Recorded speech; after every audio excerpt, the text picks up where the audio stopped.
I'm here to introduce you to some very exciting people, and I hope you all will find this as exciting as I do. So rather than take up too much of the time, I really want to give them the opportunity to use the full amount of the time. So first, I would like to introduce you to Anna, who's the CEO of Neuroelectrics, which is a company working to reinvent how we observe and treat the brain. So at this point, I'm going to turn it over to her and let her tell you about herself and what she does, and see an exciting demonstration here.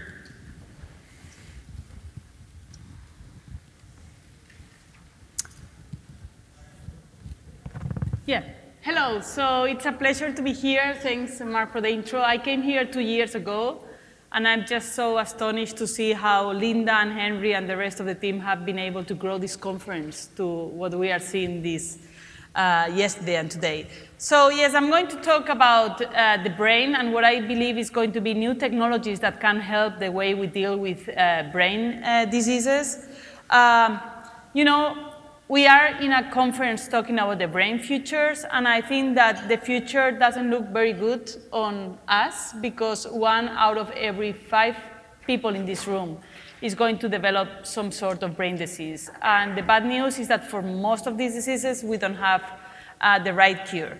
But we still have good news. So if your son, you know, any of your beloved families is with a disease, I think that people like me, researchers like Adam, Alvaro, and a lot of people that we have been seeing in this audience is doing a lot of hard work to come with new cures and new technologies to help all these large populations. So one thing that I have learned as an entrepreneur, I think we are looking wrong at healthcare. I think we are looking wrong at the way we are dealing with brain disease. The brain is super complex, and I don't think there is a pill or a single treatment that is going to help us overcome things like Alzheimer's or other, you know, big diseases. So I think that we are going to see a lot of convergence. I am based in Boston. We were one of the companies to start at Pulse Mass Challenge new digital incubator, and I'm seeing a lot of new technologies. I think that in the future, as patients, we are going to be treated not with a silo drug or medical device on an app. As a patient, I think we will be confronted to the convergence of different technologies. I think it's going to be the age of personalization. You will be prescribed together an app, a medical device, and a drug. And I think it goes all to the benefit of really helping your brain to heal. So, you know, I don't believe in silos. I don't think my technology is a magic technology either. I just think it has to be combined with other treatments and the right approach. Having said so, as a company, we are also in this convergence. In my team, I have physicists, mathematicians, sensor technologies, and machine learning people. Why? Because the brain is complex. So we are looking at the brain, you know, from a completely different perspective. We think our technologies will be deployed home. We think we'll have a lot of brain data to analyze. I will show you some examples on how new technologies can help today advance with brain diseases. I will demo the technology in a moment, but basically what I'm showing today, it's an EEG cap. Let me see. This cap that I'm wearing has 32 leads, 32 electrodes. I think that the novelty is that I can read my brain activity in real time. I can see my electroencephalography, my EEG, but at the same time, I can use any of these 32 channels to inject currents into the brain, which means I have a potential treatment application, and I can also see in real time what it's doing into my brain. Let me see if I can demo this to you. And if not, I will continue. Okay, let me see. Okay, so if you can see in the screen now, this is right now my brain signals in real time. You can see here a spectrogram or a representation of the brain activity on my brain.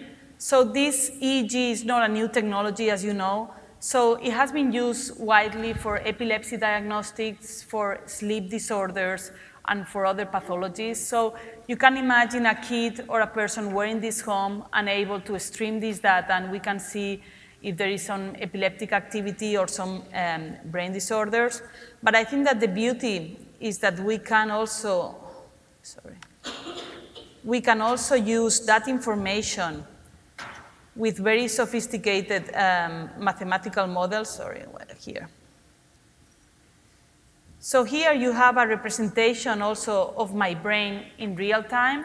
And we have 32 electrodes, so what we can do, and this Dr. Pascual Leone mentioned yesterday, is I can target specific areas of my brain, and I can either excite my brain activity or inhibit my brain activity in particular areas. I can even target networks. So let's imagine I have an epileptic kid. What I want to do with a focal refractory epilepsy, what I want to do is inhibit the brain activity, so I can target in the software these electrodes to really go to that specific region and try to stop the seizure from happening.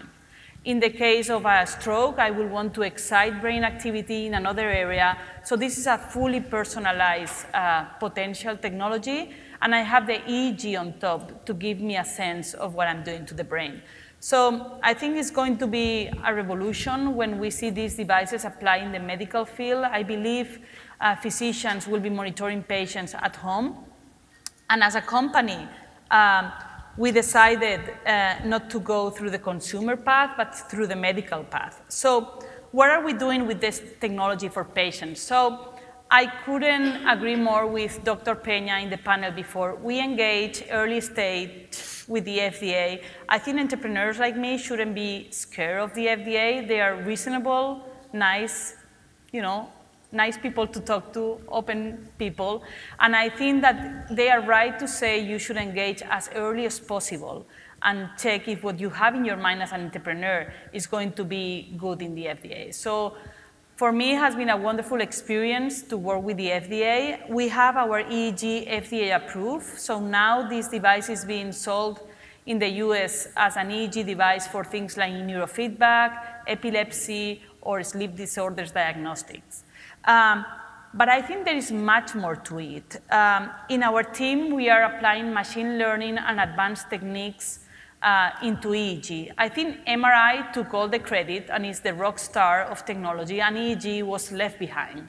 But I think that today, the processing tools we have is going to change the way we use EEG. In this graph, you can see 120 patients thanks to the Michael J. Fox Foundation. These patients had an EEG 8 years before they developed Parkinson's disease because they have a sleep disorder.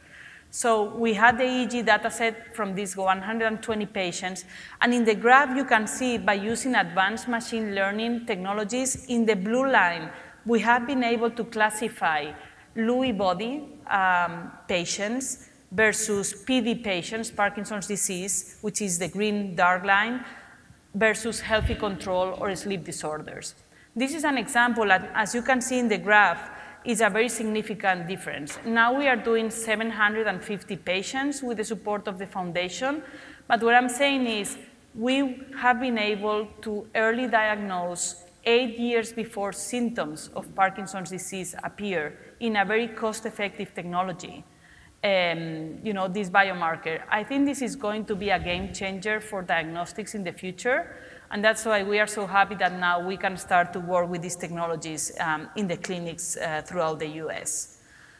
About transcranial current stimulation, we saw yesterday the talk by Dr. Pascual Leone, also by Adam Gazzali speaking about transcranial current stimulation. As I have mentioned, it's devices like this with electrodes that inject very low currents into the brain. We didn't invent this. In fact, there is pictures of the Romans and in the Greek times. They were using ray fish to deal with your pain. So it's kind of astonishing how the use of electricity in the human brain has been there for a very long time. So as a company, we have decided again to go through the clinical path. We do think stimulating brains is a serious thing to do, and that's why we have very happily achieved a IDE approval from the FDA to do our first clinical trial in the US on epilepsy. There are 50 million patients of epilepsy in the world, 7 million in the US, and 1/3 of those patients don't respond to medication, which means they still have seizures, even if they are in drugs.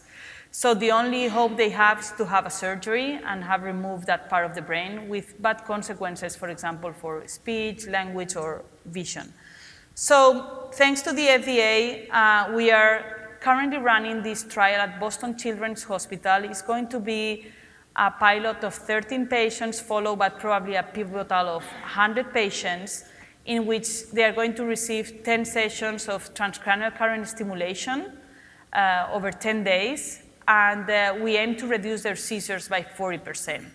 If we succeed in this study, we will become the first FDA-approved transcranial current stimulation device in the market, opening for the first time clinical applications of this technology. The previous panel said how science is needed. I think that FDA is a very good way and clinical trials to prove that your technology works for a specific population. It's very hard. You need to have a very thick skin. You need to have a lot of patience. But I still believe it's the only way forward. So stay tuned for this trial. We are currently stimulating these patients in Boston, and there will be 3 additional sites in the US, probably Miami, Chicago, and other sites. And I hope we can complete it in a period of less than 2 years, and we have this treatment available for patients. The idea is to send these kids home and have the physician monitor these stimulations at home while we are collecting EEG at home to see that we are providing the good dosage. So I think this is a game changer for epilepsy.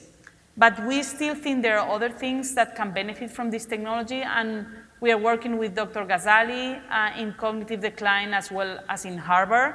We are doing a small pilot in MCI dementia, also combining stimulation and EEG. And we'll use this pilot data to also consult the FDA on the potential to do a clinical trial using this technology. So again, I think that in the brain future, we need new approaches. Silos and drugs are not going to help us overcome the challenges of brain diseases. New technologies can help. EEG, I think, has tremendous potential for early biomarkers. And transcranial stimulation, I think, has a lot of potential as a new brain therapy. It takes a village to do this, so we have some of the best scientists. Some of them have spoken in this conference, also institutions and companies supporting us. And then just 2 slides on the future. I think that we have been engaged in other projects, and nobody knows what the future of brain technology is going to take us. We have a very beautiful project in which we have sonified brain signals for cerebral palsy patients. This means that these technologies maybe in 10, 20 years can become a new form of communication, especially for locked-in patients. So brain tech as a new form of communication. I think we are going to see companies and a lot of activity here. And then we published a paper in 2014 with Alvaro on +1 on brain-to-brain communication. We were the first group that was able to pass a message from India to France using non-invasive technologies. And how it worked is we had a person in India with an EEG and a person in France with a TMS coil over this area, the visual cortex. So we coded the thoughts, the motor responses of the person in India. And then depending on the thoughts of the person in India, we stimulated different parts of the brain so that you will see phosphines. So for example, the person in India was thinking, I move my hands, and that created a specific EEG signature. When this specific EEG signature was sent over the internet, the coil of the TMS machine was placed on an area that would create phosphines. So you would see lights created by the stimulation on your occipital area. So the person receiving that light knew this was a 1 and then a 0. So using a code, we were able to transmit or recode the words hello and ciao from the brain of the person in India to the brain of the person in France. It's a very rudimentary experiment, but it just shows you that technology is going to allow brain-to-brain communication. And we know Google, we know Amazon, we know a lot of these efforts that are being put. So being in a Brain Futures conference, I thought it was worth to enlighten you that we don't know where all these technologies, we are starting in the clinical field, but the future of brain tech is yet to be discovered. So I'm looking forward to the next Brain Futures conference to see how the field is advancing. Thank you. All right.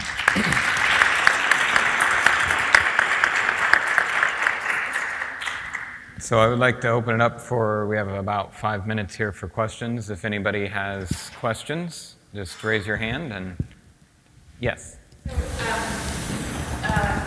this EEG and real-time neurostimulation, you mentioned the demographics, there's tDCS you're using, right? Correct. So then I'm just curious about the actual assembly. So you have an cathode at each electrode site, and then a corresponding cathode at a different site. Is it a smart system so it knows to stimulate, to excite versus inhibit based on the location? Exactly. So it's a very good question, and you got it right. Traditional tDCS or transcranial current stimulation has been done by big sponges, just passing the current through an anode to a cathode.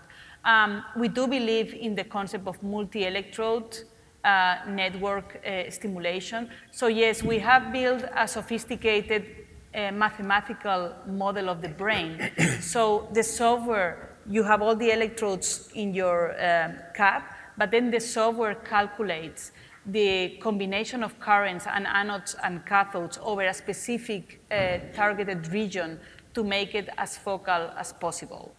So that's a computational model we have developed, and that's what we are testing in the case of epilepsy. So every patient has a personalized protocol of anodes and cathodes and currents over that area to make sure we are not, like in the case of the sponges, just affecting the whole lobe, but a very particular area.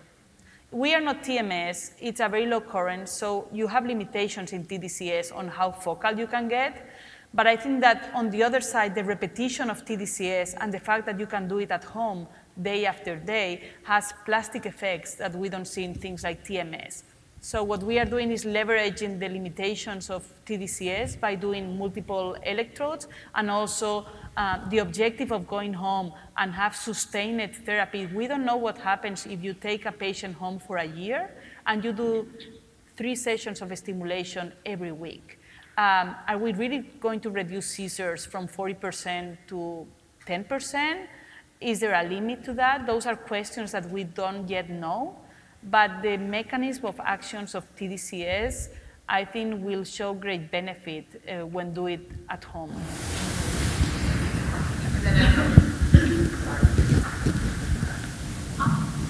noticed that your product provides a direct current stimulation, yet most of the on-the-market TENS like units are alternating current stimulation. The difference between those currents and how you adjust for dosing? I mean, I think tDCS is a new field. I think there is a lot of noise. I think there are a lot of not sufficiently good and well done clinical studies, so everybody changes a bit the frequency or the positioning, so it's very hard. So that's why I think that doing serious, large clinical trials in an FDA environment is the best way to get the noise out. I think that what we provide, I think that the EEG embedded is a very good way to build tDCS on the future, because you still have some neurophysiological data in real time that can give you signs of what you're doing to the brain. So I do think that at the end, tDCS will have to be combined with, NIRS, EEG, or other sources of, information that will help to build the field. So I think that we are learning, and I think that what I have in front of other devices, some people have decided to go consumer. We have the science, we have knowledge, and we are very scientific about our approach to tDCS, and I think that's the way to go forward. All right. There is a question over there. Yeah, I just have one question in terms of the training for the practitioner. Is there a special credential to be able to use this technology that you would recommend? For EEG, as you know, this is a validated or approved technology. We are making efforts, and here maybe you can help us. We would love for EEG to happen as EKG. We would love non-technicians, nurses, for example, in the emergency room, in the ICU. We would love for nurses to be able to quickly deploy our brain technology. We have some dry electrodes, so that in places where currently the technician has to come, you can do a quick brain scan, send the data over, and we are testing this in Boston. There is a lot of reluctancy from the establishment, the technicians, and the hospital systems to adopt new technologies. So I think that as a company, we have the responsibility to train people and to make our technology as easy to use as possible to help to get that adoption. But I think that EEG should end up like EKG, in which a technician or an expert should be able to gather brain data. And then it's a matter of having good software and tools to send to a neurologist for a final diagnostic. But I think that people are very scared of EEG. I don't think it's very well trained or stimulation in the medical community, in the schools. So I guess we should train also our future doctors in the use of these technologies. So I see a lot of barriers for adoption. But I think that if we make the technology easy to use, it should go to the whole level. But if you have any suggestions on how to make that gap, I'm super happy to hear. Okay. Thank you. So next we're going to move on to our next presenter here. And Nick Dogres is a licensed psychologist in California, and he has offices in Santa Barbara and Bishop. And he's been practicing in the field of mental health, developmental disabilities for 30 years now. And he has a product that he designed and invented called Neurofield, which is a very exciting way of combining EEG-based neurofeedback along with forms of stimulation that me attempting to explain it would not do it justice. So I'm going to turn it over to him to do so. Thank you. Good morning. It's my pleasure to be here. I'm the CEO and co-founder of Neurofield. I have to present standing up because I'm just too fidgety to sit down for that long. I'm going to talk to you briefly today about electromagnetic, pulse electromagnetic stimulation, transcranial direct current stimulation, alternating current, random noise stimulation, and synchronized neurofeedback. I've been doing this for a while. I'm board certified in neurofeedback. I'm also certified in quantitative EEG analysis. My clinic in Santa Barbara, California, and Bishop, California, provides training and for neurofeedback and these current stimulation types of modalities, along with Dr. Tiffany Thompson. She's has more letters behind her name than I do. We all have a reason for doing what we do. That's my reason right there. My son was born hypoxic, premature by 2 months. At that time, I had been practicing neurofeedback for quite some time. I was trained by Margaret Ayers, who developed the first real-time neurofeedback device in America. When I looked at my son for the first time, I realized that he was hypoxic and that the technology that I was currently using wouldn't be enough to be able to help him, at least not until he was old enough to be able to engage in a form of neurofeedback. And I knew through my clinical experience that you'd be playing catch-up with that kind of case. So I really wanted to make sure that I could find a way to help him. That's him now, and he's doing great. He just graduated from the 8th grade with a 3.44 GPA. So now all the work we did, now he's asking questions, and so that's a good thing. So I was looking at different ways to stimulate the brain after his birth. And I got on the internet and I started evaluating every type of neurostimulation type of technology I could find. And some of it was really intriguing, and some of it was quite frightening, actually. What I found out there was a lot of snake oil, a lot of unsubstantiated devices that really have no right to be on the market because they didn't do what they claimed to do. I'm a scientist, and so for me, I vet every piece of technology I come across. Well, I came across transcranial magnetic stimulation, and many of us know that that's a technology that's been around for a while, developed originally in 1985.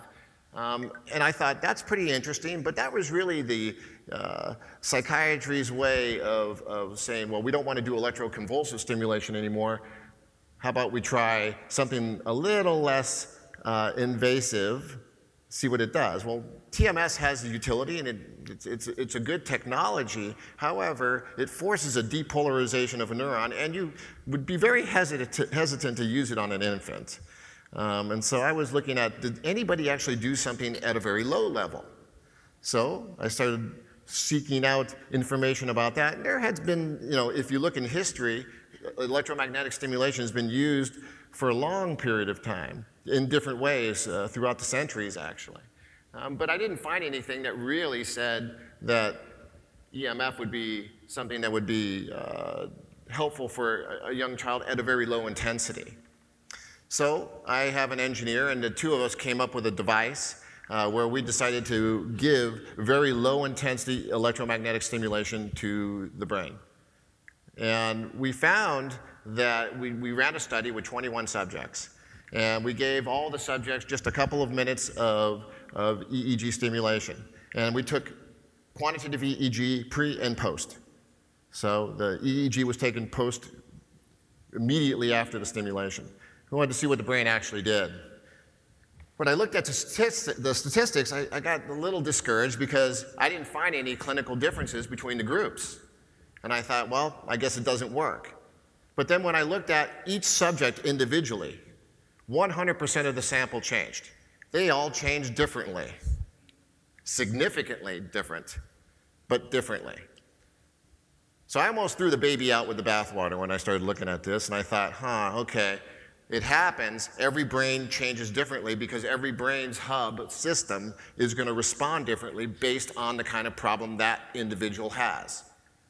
Oh, light bulb went off, and I thought, okay, now we have to individualize this system. We've got to come up with a way to be able to measure what's happening in the brain, individualize what's happening, match that information to the person, and then conceptualize a treatment plan.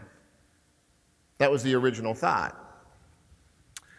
So we went down the rabbit hole, and stay with me here as we go through this. The Neurofield has different pieces. One of them is called the X3000. It's a 4-channel frequency generator that creates electromagnetic stimulation between 0 to about 50 microtesla. Now, in comparison to RTMS, it's about 40,000 times weaker. So what's the difference? The difference is that with RTMS forces a depolarization of the neuron. It forces the brain to fire.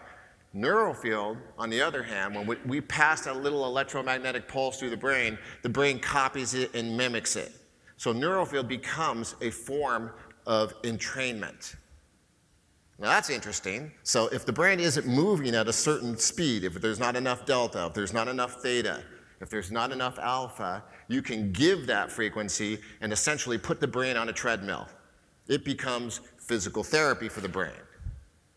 So we tested that idea, and we found out that it actually worked, but we found out a lot of other stuff along the way. So after we created the electromagnetic stimulation, then we added EEG into the mix, and we synchronized the EEG with the electromagnetic stimulation. And we did it with 19 channels. At first, we did it with 2 channels, and then we grew it to 19. We took the EEG and we flew it into a normative database called NeuroGuide. And we created real-time Z-score data, and then we determined whether or not the electromagnetic stimulation we were giving actually caused the brain to move into a normative space. And if it did, then we said, that frequency we just gave, it worked. Do it again. If it didn't work, we would modulate the frequency and try again until we actually got the lock and key effect we were looking for. Pretty cool, huh? I thought, well, let's see if that actually works. So we tried that on a population for a period of time where we found out that it did work. And our brain map data that we were gathering throughout the treatment course would show us a consistent improvement. But for me, that's not enough. I want to see what's actually the functional improvement of the person. Does the person actually start to behave differently? Do you see functional improvements in their life? Do they have the ability to engage in certain kinds of activities? So we start looking at that. So over the last 11 years, we've developed a number of assumptions about what this technology actually does. The first thing we figured out whenever you use electromagnetic stimulation at a low level, the brain can be entrained. But when you stimulate cells in the brain, what do? They call for resources. That means more blood in the region. When you have more blood in the region, it's going to remove free radicals. It's going to remove inflammation from that region, right? You're also going to introduce air to that region. And when you introduce oxygen, you increase neurogenesis. You promote neurogenesis. So this is pretty interesting. We found that stimulating the brain increases blood flow and decreases inflammation. Now, neuroinflammation can impact neurofeedback progress. When a person sustains damage for one reason or another, that brain can't be trained as well as it normally could be. But if you actually introduce a form of neurostimulation prior to doing neurofeedback, your neurofeedback outcome improves. Okay, that makes sense. What happens when you synchronize the neurofeedback stimulation or neurofeedback treatment with neurostimulation? We tried that. So we created the ability to be able to give a stimulation for a period of time, shut it off, and then train with neurofeedback for X amount of seconds, and you can set that period of time in the actual software. So we do 30-second rounds or 1-minute rounds of actual neurofeedback training. We stop it, and then we give you another stimulation. We measure what's happening, generate Z-score data. If your brain's doing what we want, then we keep everything the same and keep on moving you that way. If not, we modulate the stimulation and change it. So we added transcranial direct current stimulation, transcurrent alternating current stimulation, and random noise stimulation to the system, where we can actually give electromagnetic and current stimulation simultaneously. We can give different kinds of frequencies simultaneously. We can mimic what happens in terms of cross-frequency coupling in the brain. We can give theta-gamma stimulations, alpha-gamma stimulations, delta-gamma stimulations, and we can give direct current, random noise, or alternating modalities at the same time. Now, this gets a little complicated, but how do you do it? Why do you do it? Our quantitative EEG data shows us the way. We developed a model where you're going to analyze the data, you're going to conceptualize what's happening with the person, and then you're going to be able to give that specific data set to the person. So let's keep on going down the rabbit hole here. This is based on the Rich Club. Now, if you haven't read the book about the human connectome, read it. It's the future. It's where we're going. The Connectome project is absolutely amazing, and I'm fascinated with the research. I've been following it for years now. The good thing about MRIs, and I agree they are the rock stars, the good thing about MRIs is MRIs have pretty much cut the path for where we're going. They've already legitimized the science. So I don't have to sit there and say, well, I think there's a hub system, I think there's this, I think there's that. I know it's there. And we have a sense of effective connectivity. This is exciting stuff, folks, because we can talk about the way energy flows through a system, how it moves. And what we do is we decide how we want to facilitate that. and bring functionality and regulation back into the system. What you're going to find is that the Rich Club is the basic network that is in control of almost every kind of neurological function in the brain. If you affect the Rich Club, you affect every system in the brain. When you get into the Rich Club, you're going to find that there's research that connects us to the kind of disorders associated with networks. Almost every kind of mental illness is a hub disorder. That's what you're going to find. So when you're looking at these major hubs in the brain, they have to talk to each other. If they're not talking to each other correctly, the brain can't regulate itself. So what we found was that if we created a slow frequency stimulation and we coupled it with a high speed frequency stimulation, we could actually get these hubs to talk to each other. And this is fascinating, cross-frequency coupling. Well, this is no secret. This has been in neuroscience for a while. When I first heard about the concept, I thought, this is cool. How do we do it? And I thought, well, Neurofield is a 4-channel frequency generator. I could make one of those frequencies a low-frequency carrier, and then I could saddle gamma right on top. So we tried it, and we found that not only did the brain change, not only did the network hubs start to talk to each other better, but the absolute power of each one of these hubs would change. And it would change within minutes. And it would change in the normative direction. Now, I'm a dork. I'm a geek when it comes to science like this. I get real excited when I see that, because what happens is I work with a lot of kids. And when you see little kids that are autistic or with ADD or different kinds of childhood disorders, and all of a sudden they're more functional pretty quickly, you get pretty damn excited about that. So what we did was we coupled gamma with theta initially. And we wanted to see what would happen there. There's research about this, and you can actually figure out a person's short-term memory capabilities with how many gamma chirps appear on a slow-frequency carrier. It's nesting research. We tried that. We found that that the hubs would actually regulate themselves in real time. That's the short of it. So when the hubs aren't talking to each other the way they should, when they're not connected the way they should, that's going to prevent neurofeedback progress from really being the best that it possibly could be. And neurofeedback is a great technology. I've practiced it for a long time. But when you don't get an effect, you have to ask yourself why. Why isn't the brain responding to this? Why aren't we getting the desired type of regulation? And it's usually because the hubs are offline. So now we introduce transcranial direct current stimulation. tDCS has been used in Europe for quite some time. They're way ahead of us in terms of using this technology, and they've written a lot of papers about it. The science is pretty compelling. We developed a device that basically gives anywhere from 0.001 milliamps to 2.5 milliamps. When you look at electroconvulsive therapy in the past, there's been a lot of different kinds of models for it, kind of frightening.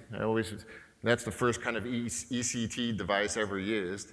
In comparison, tDCS at 2.5 milliamps is the top amount of energy that we can give you.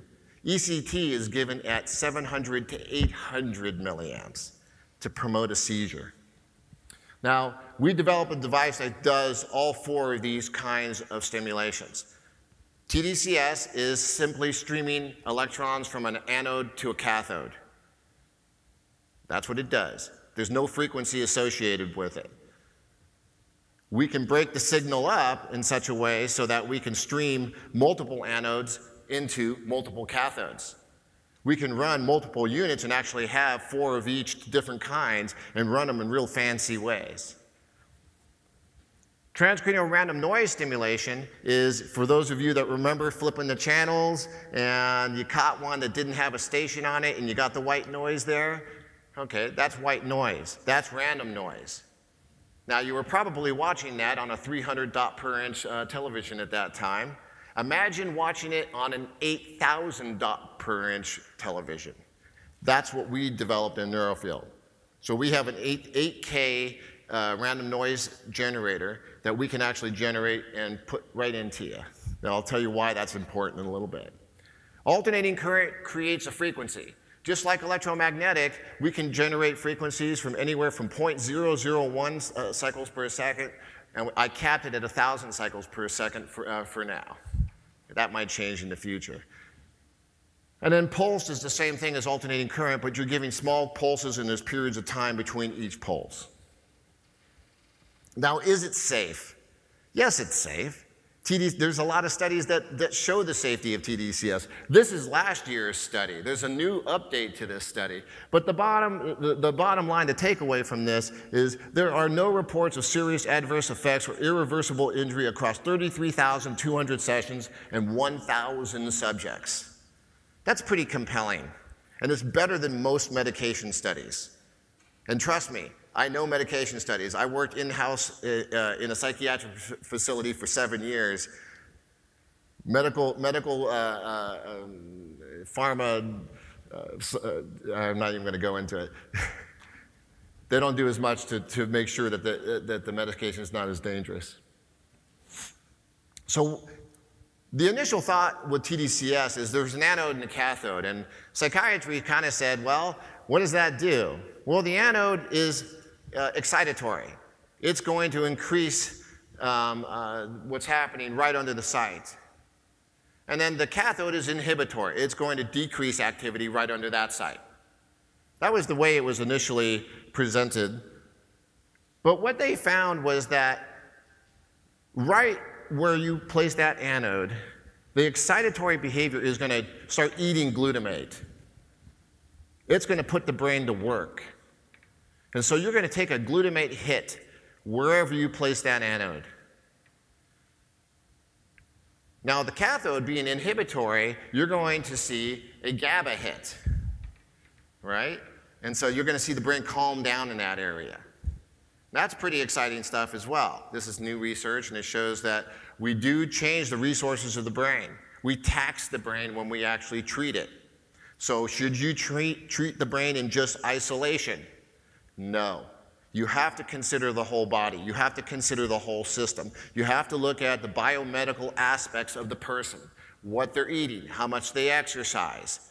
The nutritional component to brain health has been kind of thrown under the table for years.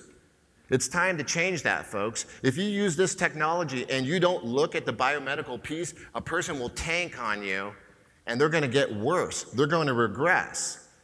And so when I've read evaluations on studies on why, stimulation doesn't work, it's because they don't look at the biomedical aspects of the person.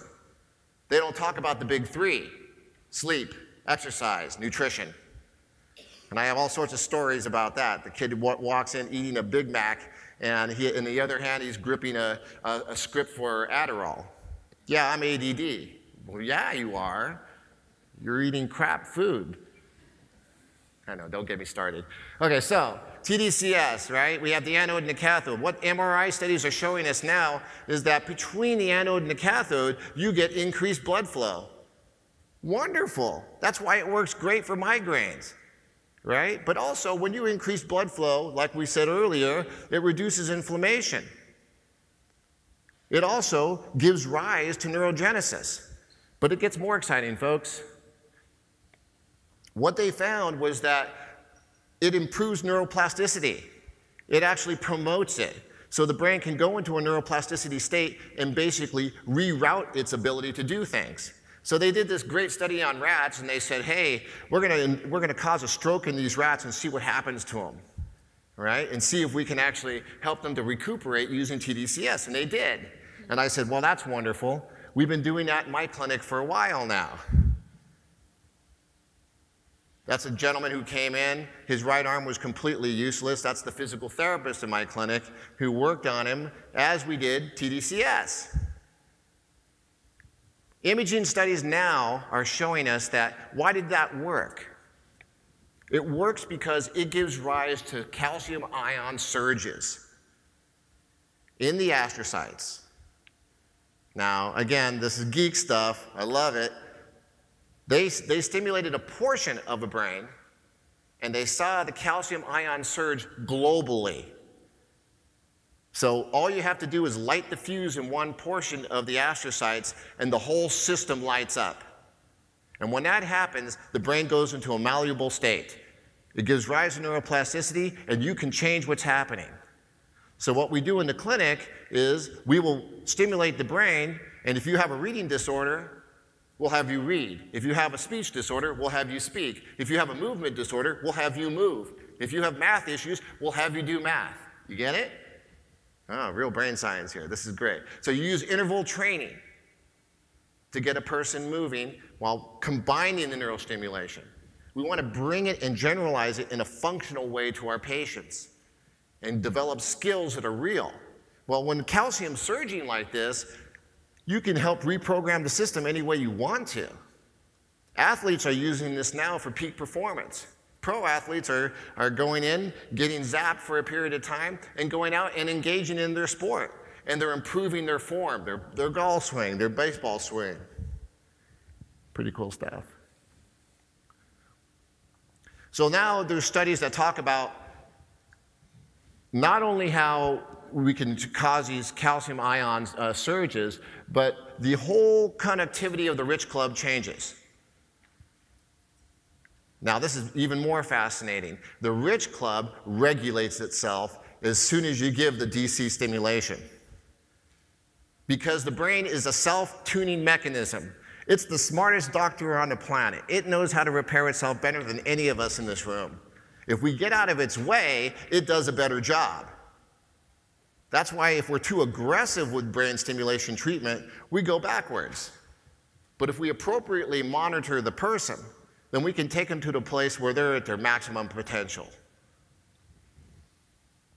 Now, there's all sorts of research that talks about how tDCS actually shows up in the EEG, and this is a basic spectra. And what they see is these alpha surges. Those little red lines that you're seeing in there are all the effect of tDCS.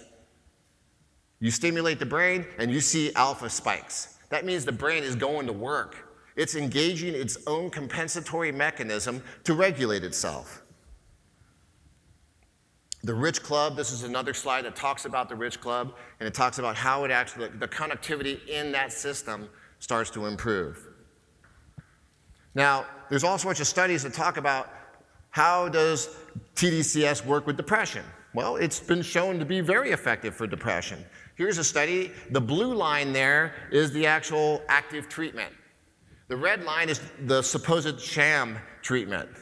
Now, I like this because in the blue line, they're giving 2 milliamps of tDCS for 20 minutes a day using the classic in between C3 and F3 anode and the F8 cathode.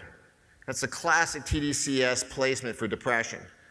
They gave it 20 minutes a day, and they show that the actual symptoms of depression decrease. Well, that's wonderful. And the sham condition, do you notice any similarities there? Of course you do. You see that the sham got better as well, and that's why they were only giving 0.5 milliamps of stimulation. The old term less is more actually means something, folks. You don't have to hammer the brain with a lot of energy to get it to change. You can give low levels of energy and the brain regulates itself, and it'll stay regulated, barring any systemic problems with the body. And if you're getting older and you're worried about your ability to do what you do, tDCS also appears to help the aging brain. That made me pretty happy when I read that. I thought, oh good, there's a chance for me. Okay. Post-stroke aphasia. Again, this is kind of like what they did with the rat study. tDCS also helps with post-stroke aphasia, and they showed in this study that they were able to help a person to regain speech. Alternating current stimulation. Neurofield does it between 0.001 cycles per second to 1,000 cycles per second. Again, this is a form of entrainment.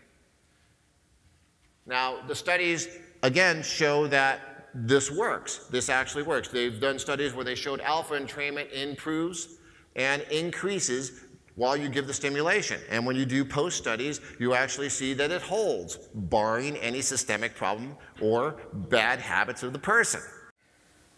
Functional connectivity can be improved. You can get different hubs to talk to each other, and you can get them to maintain that. How do we know that? We use QEEG analysis to follow people over time, and we can show through analysis of variance and different kinds of factor analysis that this treatment effect holds over time. This is a study where I teach my students not what to do. When you treat somebody that has a seizure or somebody who has a different kind of epilepsy, you don't give stimulations below 10 cycles per second because you're going to add energy into a seizure focus and give rise to a seizure. Well, these individuals decided to test that theory, and they gave stimulation to people that had seizures, and they gave it to them at their seizure focus, and they invoked seizures, and then they released a paper saying that this technology is not good. Well, their hypothesis wasn't good. They didn't do their homework and read that how seizures actually worked, which was kind of disturbing since they're neurology students. Random noise stimulation. This stuff is really cool. It's based on the notion of stochastic resonance. If you introduce photons and electrons into a neurobiological system, into a cell, right, and you do it below the membrane potential, so you don't force the cell to fire, you actually give fuel to that cell, and you'll increase the output of that cell. So if that cell is deficient in delta or theta or beta, and you give stochastic resonance, you give RNS at a very low level, the output of that cell will increase. Now that's fascinating stuff. Essentially what it is, it's the ability to power up the brain. It's the ability to power up the mitochondria. So for me, I started tying this stuff together. And I'm going to go, this shows RNS is very good for tinnitus. You can change the way auditory information happens. But let's tie it all together since I'm almost out of time. So we have tDCS that causes increases in blood flow, right? We have tDCS that causes neuroplasticity, reduces inflammation. So we use that to stimulate the brain and put it into a malleable state. Then we give random noise stimulation to power up the brain, to increase its output, to make it more functional.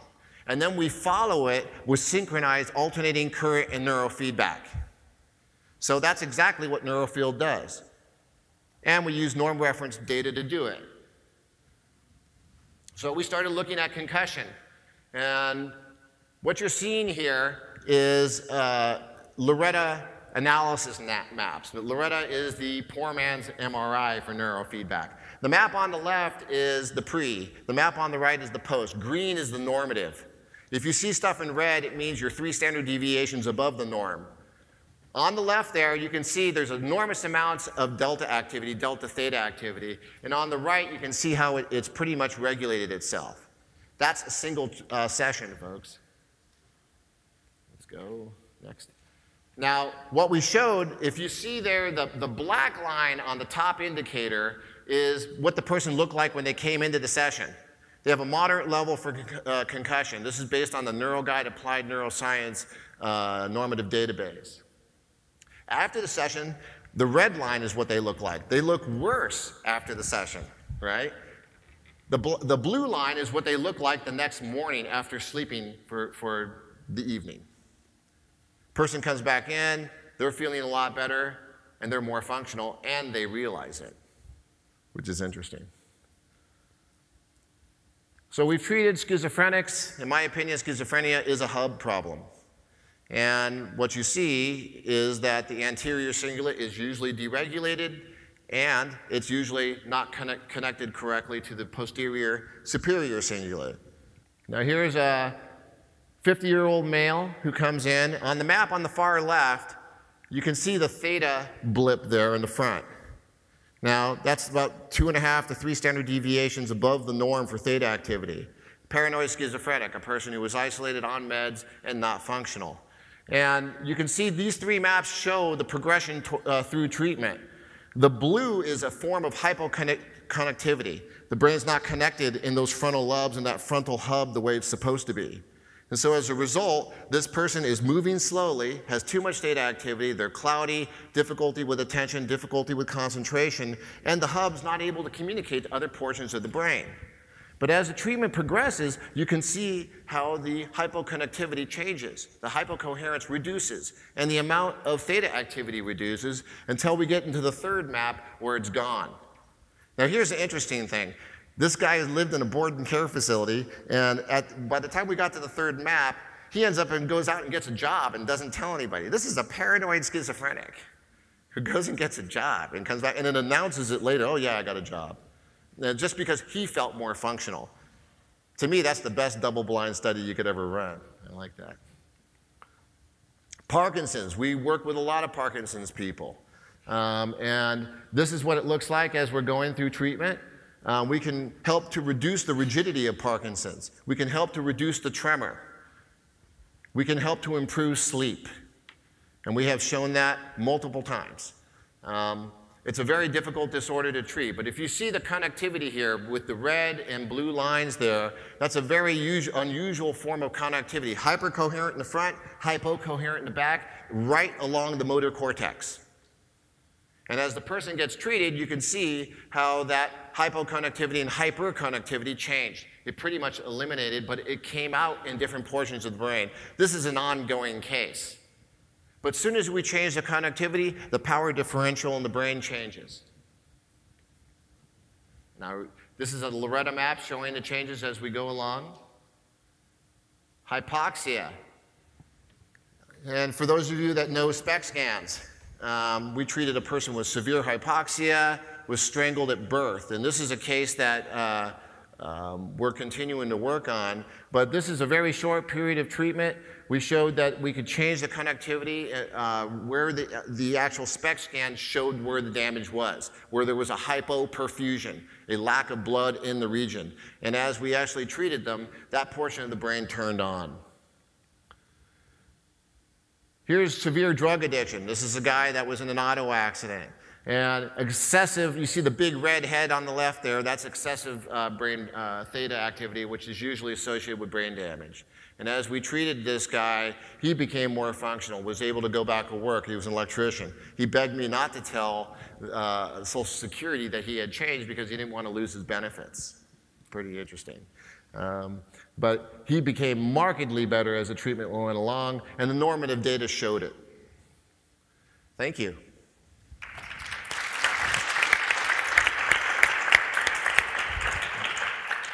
All right, so we have a few minutes for questions again. Is there anybody who would like to ask a question? What is the price of a Neurofield treatment program for patients? So we offer it in different ways. If you go to neurofield.com, you'll see all of our products listed there in our product catalog, and you can see how much everything costs. We offer boot camp training, where you come to our clinic for a week, and we train you for 6 days on how to do quantitative EEG from the ground up, how to do neurostimulation using pulse electromagnetic, alternating current, DC, and random noise. So we have a 6-day program to get you started. We also offer ongoing consultation and supervision from myself and from Dr. Thompson, and, so as to make sure that you're able to get what you need. Now, in terms of treatment, what does it cost? It depends on what the patient needs. Initial consultation with a brain map analysis is $750. From there, we can do intensive treatment where we see them twice a day. And again, the treatment's based on what they need and what's going on with them. I'm a health psychologist, so I'm going to be looking at the big three, what they're eating, their exercise, and then we put together a neurostimulation program for them. Daily treatment can range, it's a sliding scale, but usually about 150 a session. But again, we do assess what's happening with the person, what they can handle financially.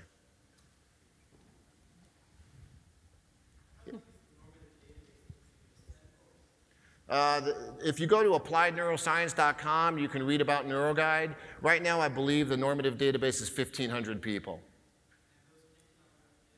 I'm sorry, I couldn't hear that? They were not peer reviewed, no.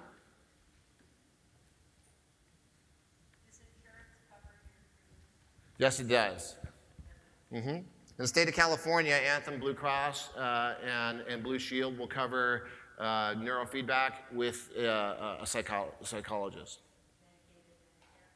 No. We're hoping to change that. We are the portal of entry for the treatment of ADHD. And so, you know, in my opinion, anytime we get reviewed by an insurance company, I take the time to discuss what we're doing and to show data. Because when we're effective, we save them money. We make them money. And it's a business. Mm-hmm.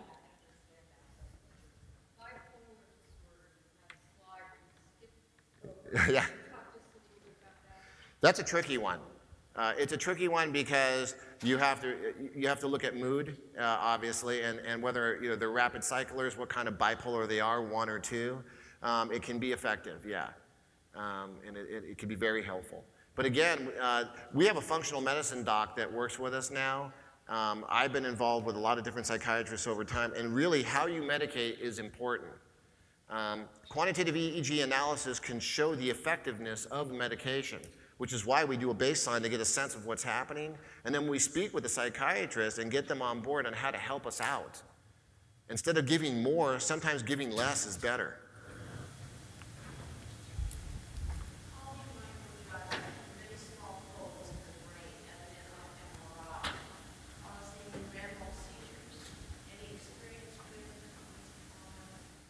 We've treated people with seizure disorder of various kinds, and we've been able to reduce the severity of seizures. In some cases, we've actually stopped them.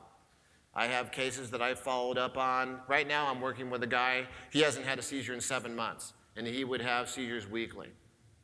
So you can help the brain to disentrain seizure activity. The trick is knowing how to do the analysis to find the focus. And so we do a quantitative analysis to be able to find a seizure focus in multiple areas in the hub, and then we target those hubs. Neurostimulation is brilliant at that. You can't generate a seizure focus if your brain is going faster in that one region. Usually you see them in about the 4 to 7 hertz range typically, but it can be in that, obviously.